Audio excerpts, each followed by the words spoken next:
Bismillahirrahmanirrahim. Assalamualaikum warahmatullahi wabarakatuh.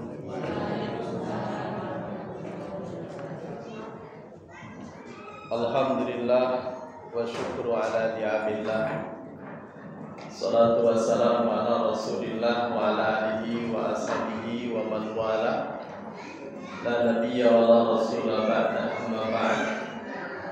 Qala Allah Ta'ala bil Qur'anil Karim, a'udzu billahi minasy syaithanir rajim. Bismillahirrahmanirrahim.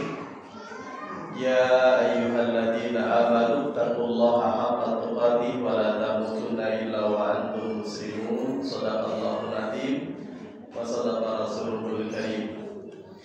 Alhamdulillahirabbil alamin.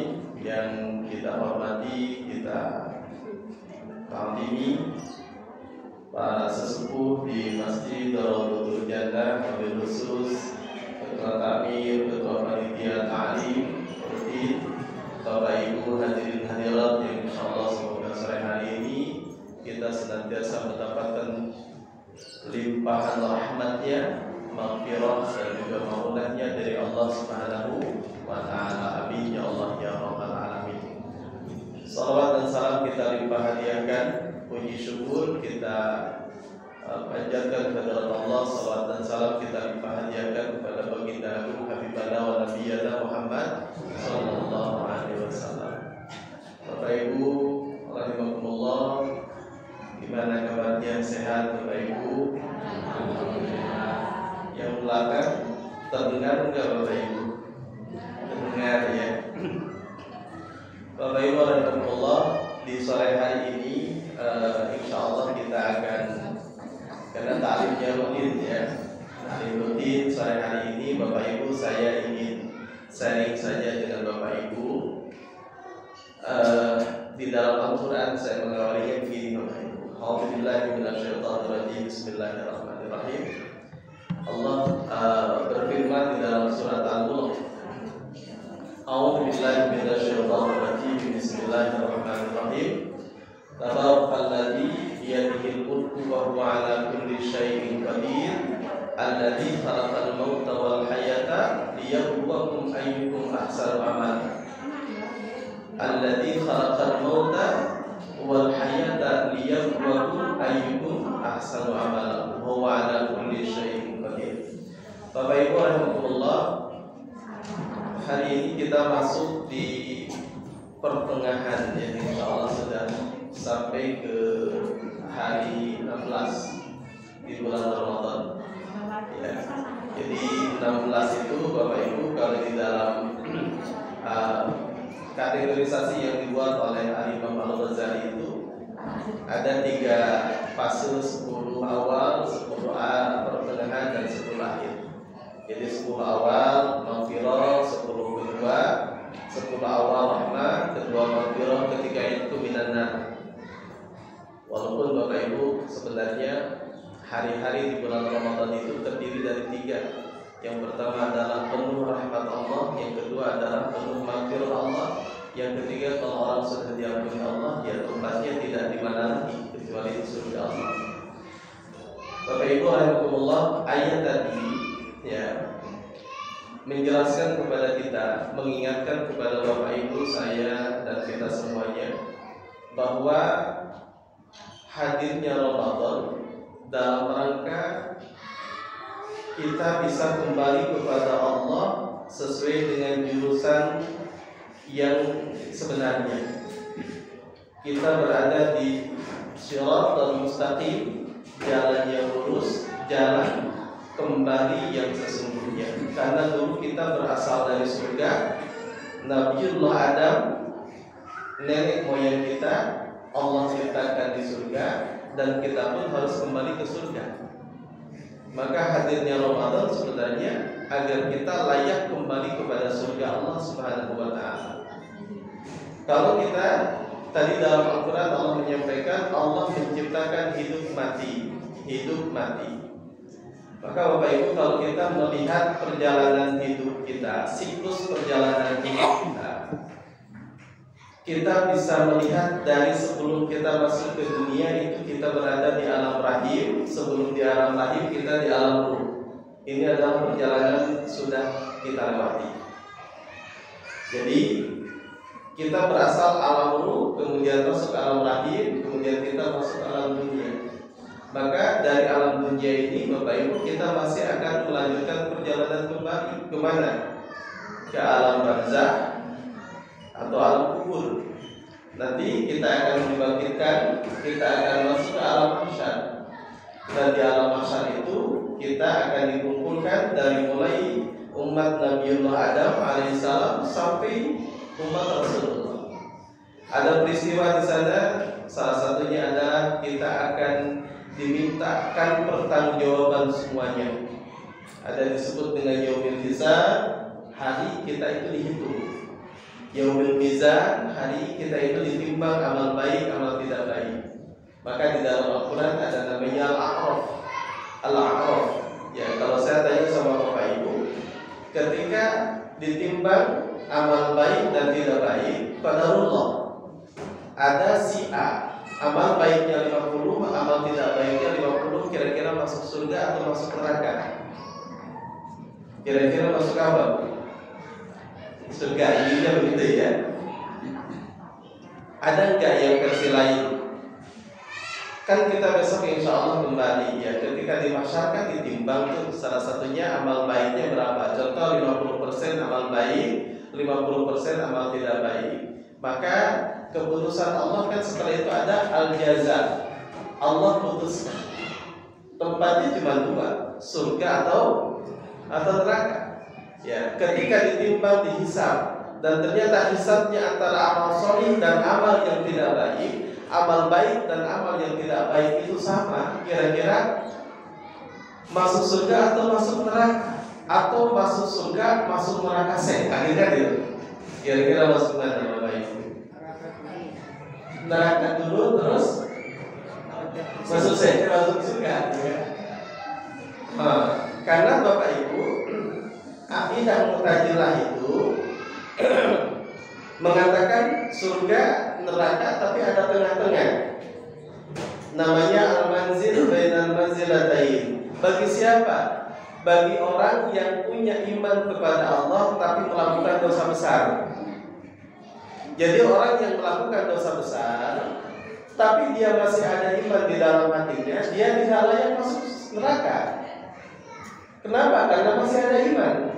Tapi dia juga tidak layak masuk surga karena dia punya dosa besar. Maka tempatnya tengah-tengah. Begitu menurut akidah Mu'tazilah. Tapi akidah kita enggak begitu.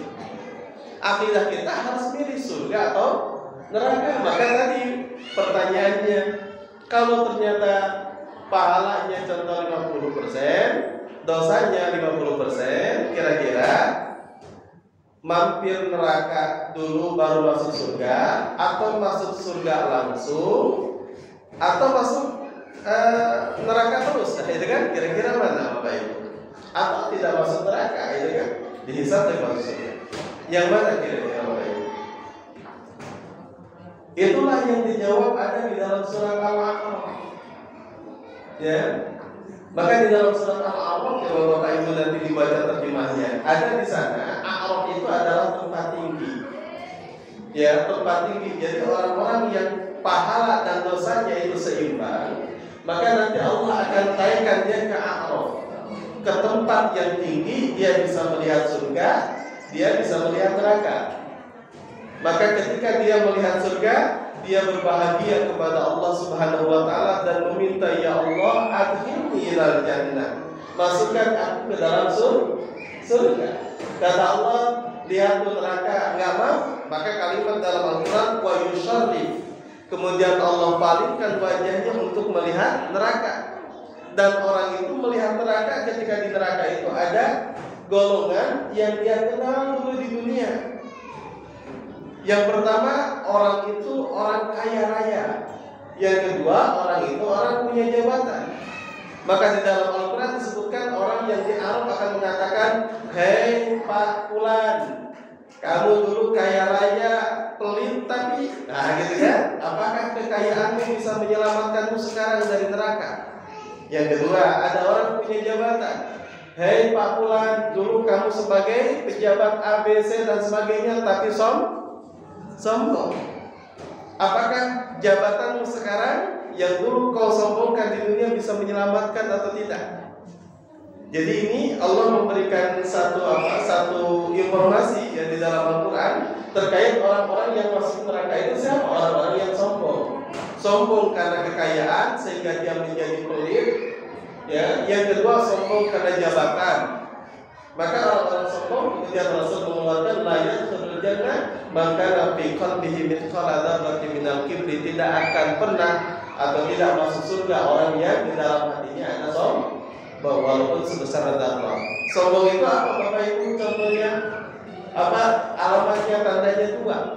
Orang sombong itu yang pertama orang yang suka merendahkan orang lain. Yang kedua orang yang menolak kebaikan. Contoh ada temannya ngajak sholat, dia bilang mau ngapain sholat, gitu kan? Berarti diajak baik tapi enggak mau. Bapak Ibu rahimahumullah. Terus bagaimana nasibnya orang yang di alam ini? Kemudian di dalam Al-Quran Allah menyebutkan orang tersebut, kemudian Allah masukkan ke dalam surga, tidak mungkin neraka. Tapi Bapak Ibu rahimahumullah, besok kita tidak tahu ketika ditimbang, wah pahala kita 50, dosa kita 20, alhamdulillah asik masuk surga, besok gak paham. Ya seperti kita masuk kubur, pertanyaan kan sudah paham. Apa pertanyaannya? Apa agamamu? Jawabannya apa Bapak Ibu? Islam. Siapa Tuhanmu? Jawabnya Allah. Siapa nabimu? Muhammad. Itu pertanyaannya. Maka kita kan doa, raditu billahi robba, aku ridho Allah sebagai Tuhanku. Itu sebenarnya sebagai bentuk jawaban. Besok kalau kita masuk alam kubur itu pertanyaannya, wabil islami dina, Islam sebagai agama, wabil Muhammadin nabiyya wa rasulah, Muhammad sebagai nabi dan utusan Allah Subhanahu wa ta'ala. Jadi sekarang kita hafal, tapi besok di alam kubur ketika ditanya itu tergantung apakah kita betul-betul mencintai Allah, mencintai Rasulullah, mencintai Al-Quran, mencintai sesama muslim atau tidak. Maka kalau kemudian kita mencintai Allah dengan menjaga tauhid, ketika ditanya man rabbuka, siapa Tuhanmu, maka insya Allah kita akan mampu menjawab Tuhan kita itu adalah Allah. Jadi besok kalau kita sudah kembali kepada Allah, Bapak Ibu, semua apapun nasib kita serahkan kepada Allah. Dan ketika kita di mahsyar, timbangan kita seimbang tadi, pahalanya seimbang dengan dosanya, kita tidak tahu tempatnya di mana. Yang terpikir adalah takut, khawatir. Bapak Ibu rahimahullah, ini perjalanan kita. Maka saya menyampaikan tadi bahwa ada siklus perjalanan yang pasti akan kita lewati. Ya, bahwa kita alam ruh sudah, alam rahim kita sudah, alam dunia sekarang, dunia tidak lama. Rata-rata berapa tahun Bapak Ibu? Kata Rasul berapa tahun umat kita, umat Rasulullah? Ibu-ibu kira-kira Bu mau berapa puluh tahun? Ibu ada nggak yang mau usianya 150 tahun? Atau 300 tahun? Allahumma inna nas'aluka umri talata mi'ah. Nah itu kan, ya Rabb, aku memohon kepadamu umurku taubil umri, panjangkan umurku sampai 300 tahun. Ada nggak yang mau 300 tahun Bapak Ibu? Nggak ada ya. Saya karena lihat syariat Bapak Ibu, coba ada nggak Pak yang usianya 60 tahun di sini? Pak Yai berapa puluh tahun? 60. Masih giginya masih nempel nggak? Bapak Ibu rahimahullah, usia 60, 70 tahun itu sudah banyak, gigi pun sudah tidak nempel. Karena memang secara medis Bapak Ibu, ketika usia sudah sampai 60-70 tahun itu mengkerut semuanya. Bahkan otak pun mengkerut. Kita mengakui kok, kalau makin tambah usia itu rasanya makin banyak lupa kan?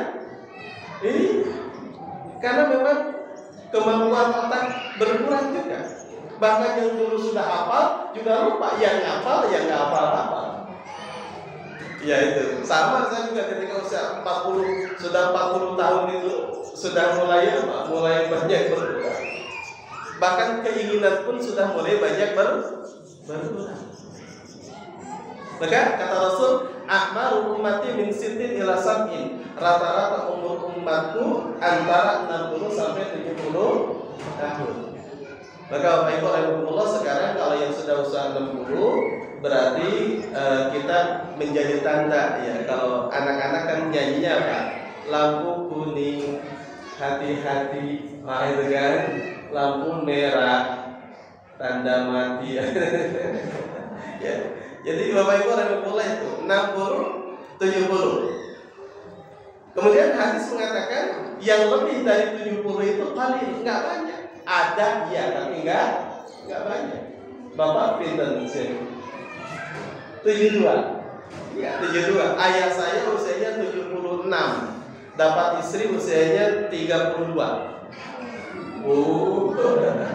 Keren kan? Keren. Iya. 5 tahun sebelumnya itu ibu saya wafat usia 54. Kemudian ayah saya ketika itu usianya hampir 70. Ya. Setelah wafat, saya tanya sama adik-adik saya, nggak mau ngurus bapak itu kan, ngurus suami udah stres aja gitu. Karena ada saya 2 putri. Saya sampaikan gimana? Di sana di Jawa Barat satu komplek. Saya sampaikan gimana? Kamu nggak ngurus saya? Aduh, ngurus saya, ya, ngurus suami, anak-anak juga sudah bingung. Terus gimana? Ya, carikan istri aja yuk. Sepakat. Saya carikan istri Bapak Ibu.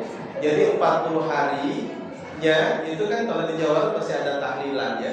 40 hari tahlil, paginya saya nikahkan. Itu sampai ramai satu kampung, wah itu kan kuburannya juga belum kering. Iya, karena saya melihat kemaslahatan dan saya carinya yang lebih muda. Jadi saya cari yang beda kecamatan, janda anak 1 dan beliaunya mau, alhamdulillah. Karena kalau saya cari yang usia 60 tahun lagi, nanti kalau sakit baru-baru kan, siapa yang ngurus kan? Tapi kalau yang 32 tahun, 1 kemungkinan istri yang kedua itu akan hamil. Ketika hamil pasti ikatannya akan lebih kuat dan saya pun akan punya ikatan lebih dan istri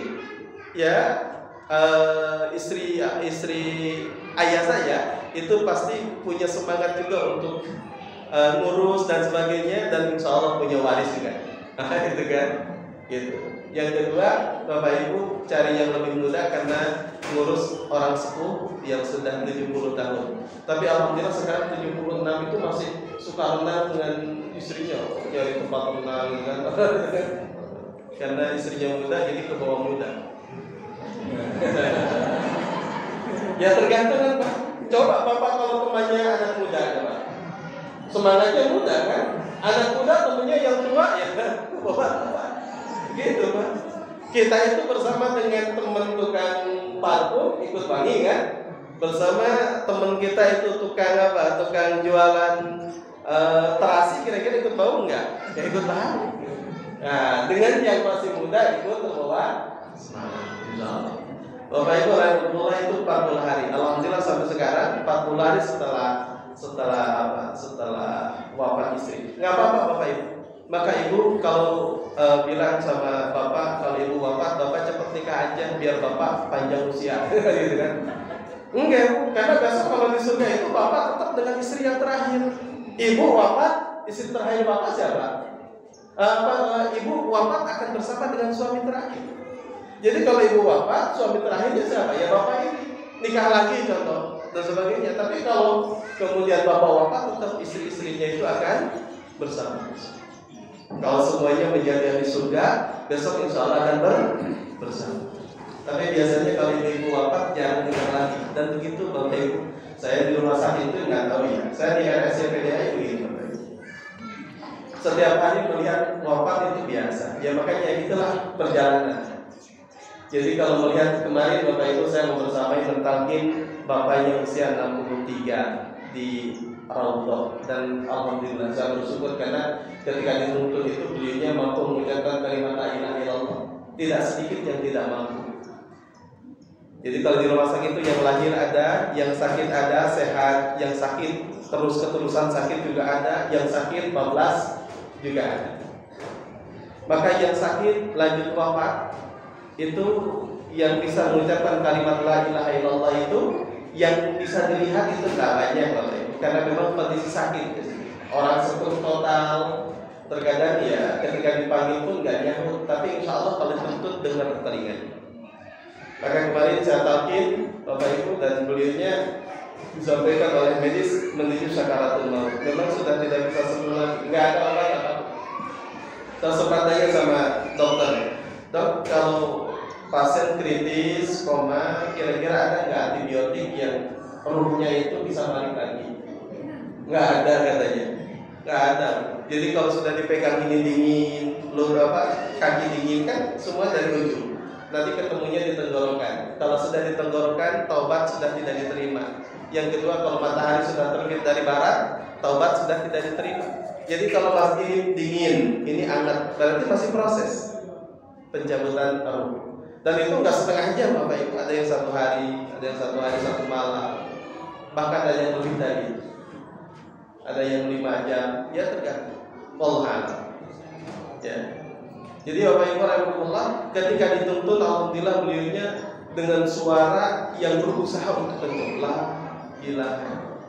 Dan saya talqin di telinga kanan, Pak ikuti la ilaha illallah sampai ini. Maka bapaknya itu mengucapkan berusaha, bahkan ada kalimat-kalimat yang terdengar agak kencang. Setelah itu sudah selesai. Jadi kalau mentalkin orang yang menjelang sakaratul maut itu Bapak Ibu, kalau ditalkin dituntun 1 kali la ilaha illallah mengucapkan ya sudah selesai. Dan gak usah diajak bicara. Wah alhamdulillah Bapak bisa ngomong. Nanti nyambung lagi gitu kan. Sementara targetnya kan mengkana fi akhiri kalamihi la ilaha illallah dakhala jannah. Ingin agar akhir ucapannya itu apalah ilaha illallah. Kalau tidak bisa mengucapkan cukup 3 kali la ilaha illallah di telinganya, kasih jarak. Jangan terlalu cepat, jangan terlalu dekat. Setelah itu tunggu lagi la ilaha illallah.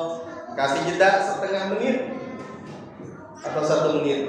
Tunggu lagi la ilaha illallah. Cukup insyaallah 3 kali. Tidak boleh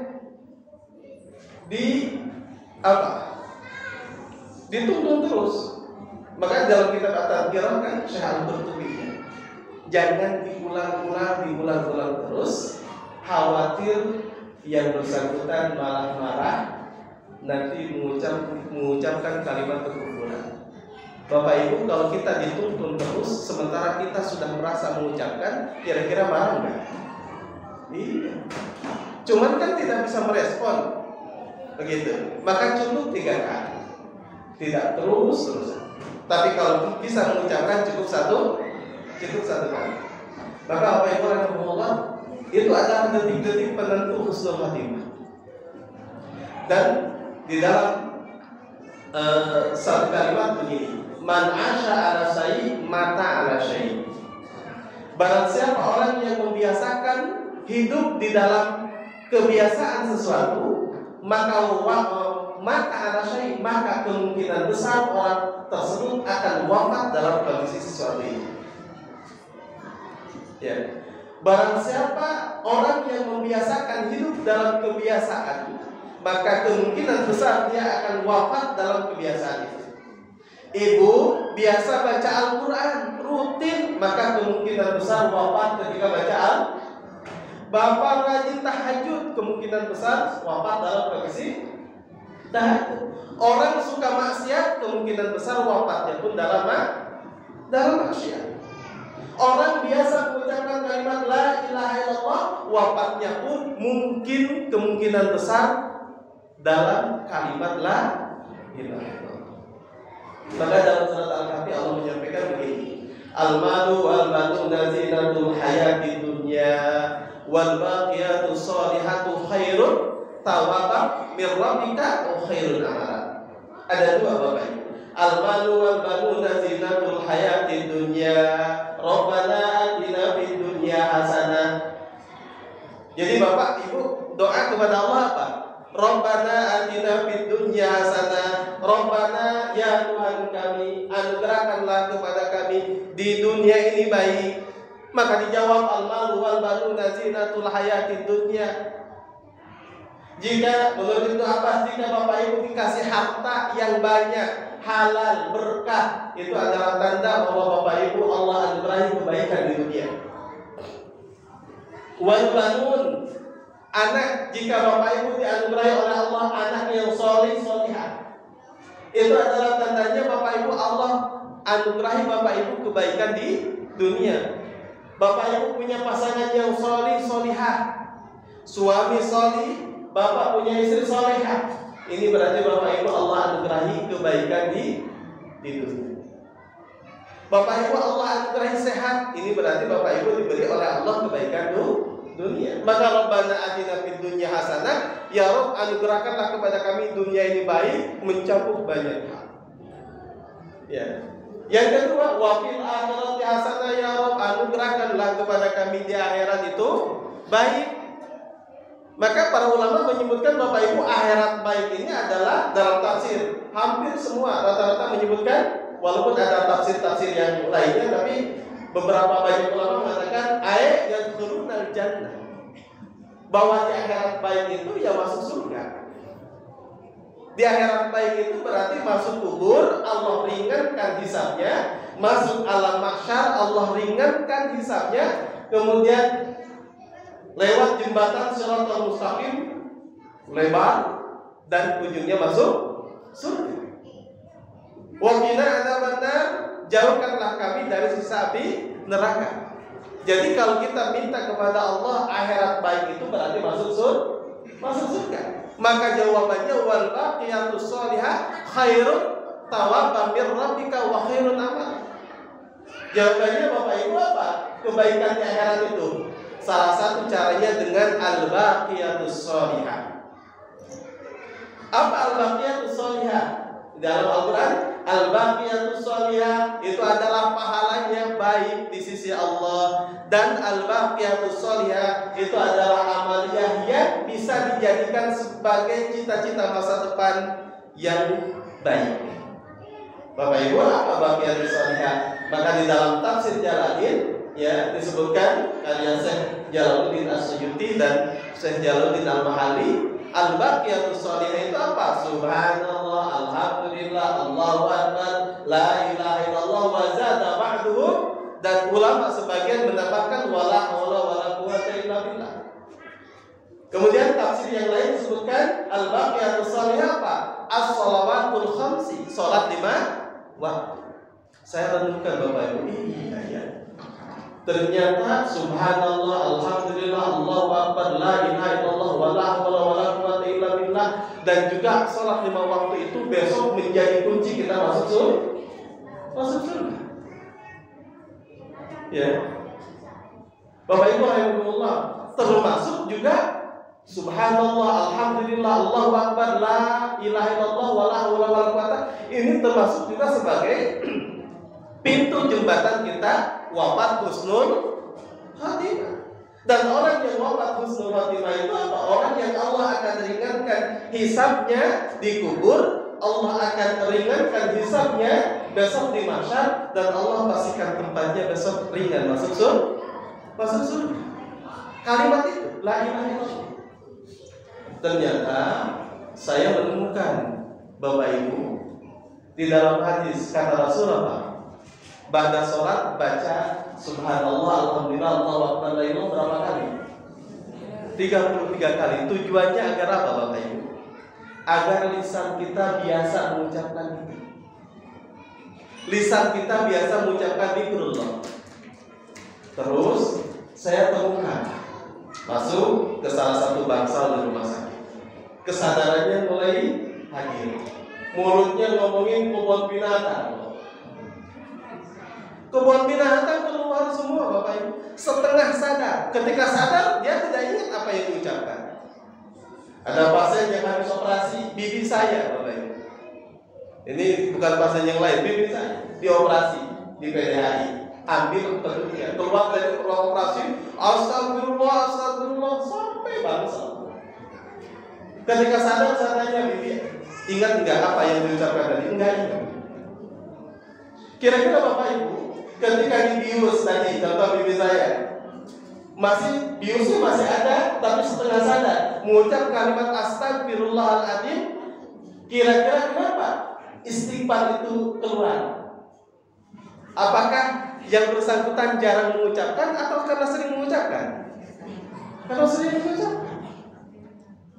Kalau tadi yang di alam bawah sadarnya, dia kemudian mengucapkan ngomongnya kebun binatang yang jorok-jorok, kira-kira karena biasa mengucapkan yang itu atau tidak? Karena biasa. Maka itulah Bapak Ibu, kenapa Allah menganjurkan kepada kita berbanyak al-baqiyat sholihah tadi. Subhanallah, alhamdulillah. Itulah diantara kritis saya menemukan ketika orang syakaratul maut, ketika lisannya membiasakan zikir kepada Allah, dan zikir itu menjadi kebiasaan, menjadi budaya. Tiba-tiba di sampingnya mengatakan, Pak, subhanallah, alhamdulillah, Allahu akbar, la ilaha illallah, la haula wala quwwata illa billah. Kira-kira bapaknya senang nggak yang sedang sakaratul maut, yang merasakan sakit itu, Bapak Ibu? Mudah nggak mengucapkan? Itulah diantara tandanya maka Nabi akhiri kalam ini la ilaha illallah dakhala jannah. Orang yang akhir hidupnya lisan yang mengucapkan kalimat la ilaha illallah masuk surga itu. Kenapa? Karena dia membiasakan mengucapkan kalimat itu. Coba kalau jarang mengucapkan begitu, sakit sakaratul maut, sakit pedih loh Bapak Ibu, sakitnya luar biasa. Tiba-tiba di sampingnya mengatakan Pak, la ilaha illallah. Nggak pernah dia mengucapkan begitu. Marah atau senang? Marah. Di tengah sakit penderitaan sakaratul maut, tiba-tiba anaknya bilang nambah beban, harus mengucapkan kalimat yang itu sulit diucap. Maka Bapak Ibu rahimahullah, husnul khatimah itu kebiasaan yang kita lakukan. Maka rumusnya adalah biasakan sesuatu hal yang baik walaupun kecil sedikit. Inilah yang disampaikan, innallaha, sesungguhnya Allah yuhibbud dawaim, Allah mencintai yang istiqomah dawaim, walau qalil, walaupun itu kecil. Maka salah satu kebiasaan kita Bapak Ibu, kan Allah Rasul memberitakan kita dari subhanallah, alhamdulillah dan sebagainya. Tapi juga Allah dan Rasulullah memerintahkan kepada kita agar biasa. Dan wafat husnul khatimah itu salah satunya orang yang suka, yang mudah wafat husnul khatimah itu siapa? Orang yang suka berbagi. Maka di dalam hadis Rasul menyampaikan turun 2 malaikat setiap subuh. Malaikat satu berdoa Allahumma a'ti munfiq kharafan. Yang kedua Allahumma a'ti mumsik talafan. 2 malaikat itu turun di waktu subuh. Dia berdoa, ya Rabb, yang pelit bangkrutkan. Ya Allah, malaikat yang satu mengatakan, ya Allah, yang Allah, yang berbagi, yang masukin uang ke infak masjid, infak panti dan sebagainya, ya Rabb, ganti. Itu setiap malaikat di pagi hari berdoanya begitu. Berarti ini juga infak itu juga harus istiqomah. Maka setiap pagi Bapak Ibu berapapun, adanya 1.000 sudah 1.000, 2.000, 2.000. Tapi istiqomah. Maka ketika Rasul ditanya oleh sahabat, ya Rasulullah, nasihati aku yang aku tidak akan bertanya lagi kepada yang lain selain kepada Engkau ya Rasulullah. Maka kata Rasul, amantu billah, kamu beriman kepada Allah, summas taqim, kemudian istiqomah. Istiqomah itu berarti harus apa? Dakwah itu. Inilah yang mengantarkan kita menjadi orang yang husnul khatimah. Maka Bapak Ibu rahimahullah, ya, di Ramadan ini apalagi Allah menjadikan kita ingin menjadi hamba yang bertakwa kepada Allah. Allah menjadikan kita agar menjadi orang mulia. Bahkan puasa kita hari ini Bapak Ibu, Allah berikan pahala langsung dari Allah. Tidak disebutkan nilainya. Ya, wasomuli wa ana ajizibi, kata Allah. Puasa itu milikku, aku yang akan membalasnya. Tapi di balik balasan Allah, dalam hadis Rasul menyampaikan, man shoma ramadhana imanan wa ihtisaban, ghufira lahu ma taqaddama min dzambi. Allah kasih pahala, tapi juga Allah ampuni dosa kita. Dengan puasa Ramadan, kita Allah ampuni dosa-dosa sebelumnya. Nanti malam kita sholat tarawih. Maka Bapak Ibu utamakan sholat-sholat ibadah-ibadah yang tidak ada selain di Ramadan. Itu utamakan, jangan sampai ditinggal. Yang lain ya tetap dijalankan. Yang tidak ada selain di Ramadan apa? Tarawih kan? Tarawih di luar Ramadan ada nggak Bapak Ibu? Nah, ya, maka jangan ditinggal. Biasanya kalau pahalanya besar itu orang mudah meninggalkannya. Orang mudah meninggalkannya itu ya biasanya pahalanya besar. Ya. Termasuk juga ibadah-ibadah yang lain yang memang dikhususkan. Malam tarawih kata Rasul, man qama ramadhana imanan wa ihtisaban ghufira lahu ma taqaddama min dzambi. Barang siapa orang yang salat malam tarawih dengan penuh iman dan ikhlas, maka Allah akan ampuni dosa-dosa tahun-tahun yang akan datang. Maka Bapak Ibu rahimahullah, di sore hari ini ya, jadi ingin saya sampaikan kepada Bapak Ibu, satu, kita kan cita-citanya ingin di dunia ini baik, ya, kita ingin di akhirat itu baik. Di dunia baik, terus kita ikhtiar seperti yang kita jalankan, ya, tentunya sambil meminta kepada Allah. Di akhirat baik tahapannya apa? Bapak Ibu, ketika kita syakaratul maut, maka pastikan sakaratul maut kita apa? Husnul khatimah. Caranya bagaimana? Salah satu tanda husnul khatimah adalah lisan kita mengucapkan kalimat-kalimat thayyibah, yaitu khususnya adalah la ilaha illallah. Maka yang bisa kita lakukan adalah zikrullah, subhanallah, alhamdulillah, Allahu akbar, la ilaha illallah, wa la haula wa la quwwata illa billah. Setiap 5 waktu jangan sampai lepas. Di luar itu kita jalankan. Karena kalau kita sholat wajib dan sebagainya, insya Allah itu sudah biasa. Karena inilah yang akan mempermudah kita, insya Allah mudah mengucapkan kalimat pembuka pintu surga. La ilaha illallah, miftahul jannah kan? Miftahul jannah, la ilaha illallah. Pintu surga itu adalah la ilaha illallah.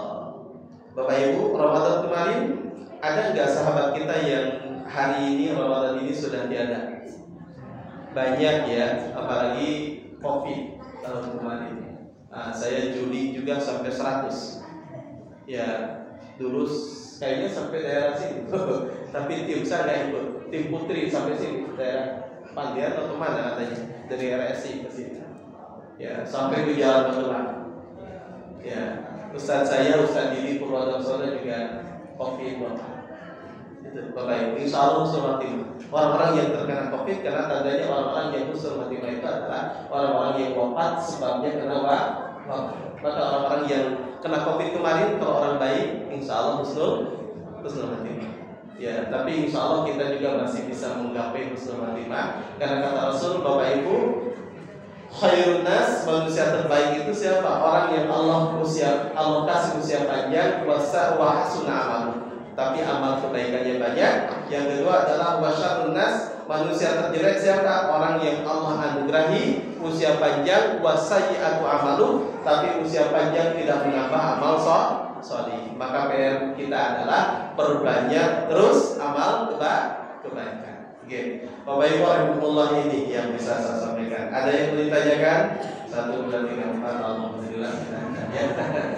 Baik, Bapak Ibu rahimahullah, ini kita tutup doa dulu ya. Oke, Bapak Ibu, kita berdoa bersama dulu ya. Kita memohon kepada Allah, satu tadi husnul khatimah. Ya, yang kedua, karena husnul khatimah itu tidak harus cepat wafat Bapak Ibu. Kita usia panjang, yang penting husnul khatimah. Yang kedua, kita mohon kepada Allah semoga Bapak Ibu menjadi keluarga yang sakinah mawaddah warahmah. Putra-putri kita menjadi putra-putri yang sholih dan sholih. Allahumma sholli wa sallim wa barik ala nabiyyina Muhammadin wa ala alihi wa ashabihi ajmain. Alhamdulillahirabbil alamin, hamdan daimin hamdan yuwafi ni'amahu yukafi mazidah ya rabbana lakal كما ينبغي لجلال وجهك وعظيم سلطانك اللهم ارحمنا ولا تعذبنا وانصرنا ولا تخذلنا وعافنا ولا تمرضنا وأكرمنا ولا تهنا وآثرنا ولا تؤثر علينا إنك على كل شيء قدير اللهم إنا نسألك من الخير كله ما علمنا منه وما لم نعلم اللهم إنا نسألك رضاك والجنة ونعوذ بك من سخطك والنار اللهم إنا نسألك الهدى والتقى والعفاف والغنى اللهم إنا نسألك علما نافعا ورزقا طيبا وعملا متقبلا اللهم ربنا هب لنا من أزواجنا وذرياتنا قرة أعين واجعلنا للمتقين إماما اللهم ربنا آتنا في الدنيا حسنة وفي الآخرة حسنة وقنا عذاب النار سبحان ربك رب العزة عما يصفون سلام على المرسلين والحمد لله رب العالمين amin ya Allah ya rabbal alamin. Demikian Bapak Ibu rahimakumullah. Billahi taufiq wal hidayah. Assalamualaikum warahmatullahi wabarakatuh.